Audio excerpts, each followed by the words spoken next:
এক সময় ঘন জঙ্গলের গভীরে একটি ছোট্ট গ্রাম ছিল। গ্রামবাসীরা প্রাকৃতিক সৌন্দর্যে ঘেরা শান্তিপূর্ণ জীবনযাপন করত। হঠাৎ একদিন গ্রামে একটি অদ্ভুত ঘটনা ঘটল, যা দেখে গ্রামবাসীদের মনে ভয় ও আতঙ্কের সৃষ্টি হলো। তারা রাতে একটি ভুতুড়ে পাখি দেখতে পেল, যা গ্রামবাসীদের বাড়ির উপর দিয়ে উড়ে গেল। পাখিটির ডানা ঝাপটানোর ভয়ঙ্কর শব্দে গ্রামবাসীরা ভীষণ ভয়ভীত হয়। পাখিটি কেবল রাতে দেখা যেত। গ্রামবাসীদের বাড়ির উপর দিয়ে উড়ে যাওয়ার সময় একটি ভয়ঙ্কর চিৎকার ও ডানা ঝাপটানোর শব্দ শুনতে পেত।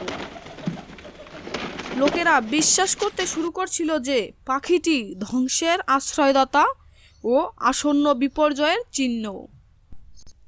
কি ভয়ানক পাখি রে বাবা, দেখেই আমার ভয়ে হাত পা ঠান্ডা হয়ে যাচ্ছে।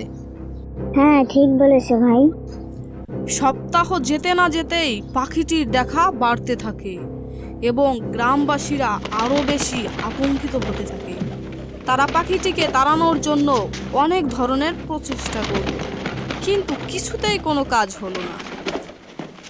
এক রাতে একজন সাহসী গ্রামবাসী পাখিটির মুখোমুখি হওয়ার সিদ্ধান্ত নেন। শোনো গ্রামবাসীরা, যদি তোমাদের সম্মতি থাকে তাহলে ভুতুড়ে পাখিটিকে তাড়ানোর জন্য আমি একবার চেষ্টা করে দেখতে পারি। হ্যাঁ, অবশ্যই তুমি চেষ্টা করে দেখতে পারো। চেষ্টা করতে তো কোনো সমস্যা নেই। তুমি একবার চেষ্টা করেই দেখো, যদি ভালো কিছু হয়। তারপর সাহসী লোকটি একটি কাঠের অস্ত্র নিয়ে বনের মধ্যে প্রবেশ করলেন এবং পাখিটির উপস্থিতির জন্য অপেক্ষা করতে থাকেন। অনেকক্ষণ অপেক্ষা করার পর পাখিটি এলো এবং পাখিটিকে আঘাত করার জন্য তার কাঠের অস্ত্রটি উঠালেন। পাখিটি সাহসী লোকটির হাতে কাঠের অস্ত্র দেখে ভয় পেয়ে জোরে চিৎকার করে উড়ে গেল। সাহসী লোকটি গ্রামে ফিরে এলো এবং তারপর থেকে পাখিটিকে আর দেখা গেল না।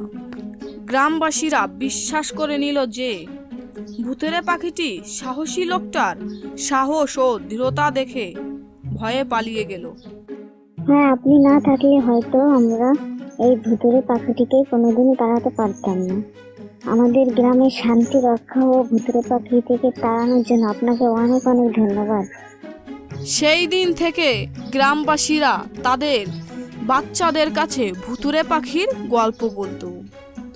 তাদেরকে উৎসাহিত করত সব সময় সাহসী হতে এবং ভয়ের মুখোমুখি হতে, ঠিক সেইভাবে যেভাবে সাহসী লোকটি ভুতুড়ে পাখিটির মুখোমুখি হয়েছিল।